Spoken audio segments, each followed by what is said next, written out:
Before we make the scones, I thought I'd just run through the ingredients that you're going to need. You'll need 250 grams of self-raising flour. This is flour that has already had baking powder added to it. The baking powder is the raising agent that's going to make your scones rise. We have 75 grams of butter and 125 millilitres of milk. If you're going to make sweet scones, you need 50 grams of sugar, and if you'd like to put some dried fruit in, 75 grams of dried fruit, though that is optional. Alternatively, you can put 100 grams of grated cheese in to make a savoury scone. I'm going to actually add some chopped jalapenos to mine to make them a little bit spicy. Today we're going to be making some scones. We need some flour, we need some butter, and I'm making savoury scones, so I'm using cheese, and I'm going to add some chopped up jalapenos. You could of course choose to make the sweet version with sugar and dried fruit. It's all bound together with milk, very, very carefully measured, 125 millilitres. Get somebody to check the amount for you. All the quantities are on the recipe at the front of this film. Now we're going to start with the flour. I'm going to put the flour into a sieve very carefully. Try not to spill too much like I have. There we go. And then we're going to lift the sieve slightly and tap it, and we're trapping air, and that air is going to work as a raising agent in the scones, and it's going to help to make them light, help them to rise and make them light. So put that aside for washing up, and now taking the butter. We put the butter in and coat it with flour. It's much better if you can keep the butter out of the fridge for a couple of hours before you use it. It'll be slightly soft and much easier to use. So cut it into little tiny pieces using a palette knife, and then start the rubbing in process. Now this is rubbing your thumbs across your fingertips, trying not to get the mixture onto the palms of your hands. If it does get on the palms of your hands, you're going to find that the butter melts, because that's the warmest part of your hand.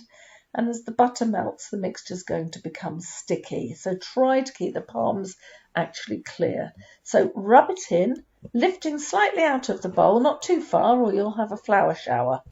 Just lift the mixture out of the bowl. Now we shake it from time to time and just check. It should end up everything looking a little bit like breadcrumbs. And that's when it's done. Now clean off the table. Obviously, we don't want to be cooking in a mess. So adding now the dry ingredients. I'm using some grated cheese. Just reserve a little bit for later on, and I'm going to pop in my jalapeno peppers as well. Now here we go. We're going to start to bind it all together. So adding about half the milk. Using a blunt knife or a palette knife, just mix the mixture around, getting the floury bits up from the bottom of the bowl. And then stop, you pause, you look at it, a little bit more milk. Don't add more than half the remaining milk. So half goes in and then mix around. We're trying to get a firm ball of dough. So a little bit more, don't add more than half. So roughly half goes in. Then stop and mix. When you think it's going to go into a dough, you can bring it together in one hand. I think you can notice in the jug there's quite a bit of milk actually left. If I'd added that, the mixture would have become far too sticky and it would be very difficult for me to handle. So there we've got a dough made. That's your basic scone dough. I'm going to put that on the table and take the bowl and go and put it on the side. It's best actually to soak it in water so it's easier to wash. But here we go, now clearing the tabletops. Now we've got a ball of dough. We're going to knead the ball of dough just to get it all together so it's going to be easier to roll. So floured work surface, put your ball of dough down, make it into a brick shape. Get your floured rolling pin and very carefully, one roll, stop, turn, one roll, stop, and now check how thick it is. You want it to be about 2 centimeters thick. Take a cutter and cut out your shapes. It's vital that you don't roll too thinly or you'll make biscuits, not scones. Now taking each scone out and putting it carefully onto a greased baking tray, put them on very carefully, and then look at your excess mixture and once again make it into a ball very lightly, press it out and check that that's it. We can cut another scone out of that left over. Now this bit is going to make the cook's perk. That's a little treat you can eat before anybody knows.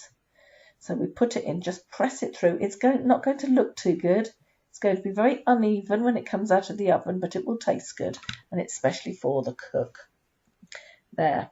Now, we're now going to glaze the scones to give them a nice shiny top. Before I do that, I'm just wiping down the area because no good cook works in a mess. So you'll have some leftover milk, I expect, still in your jug. So just take that milk and just put it over the top of the scones. And then, if like me, you're making cheese scones, you should have kept a little bit of the cheese back. And we're going to put a little bit on the top of each scone.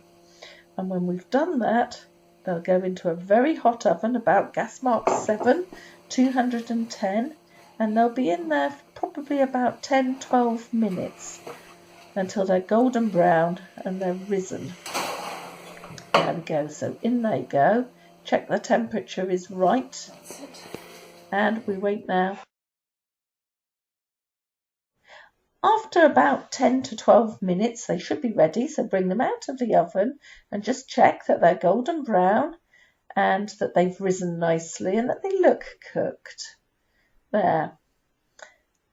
And getting a palette knife, just lift them off and put them onto a cooling wire in order to cool properly. A cooling wire is quite important because it allows the air to circulate underneath and around the scones so they don't go soggy. You can see there, that's the cook's perk.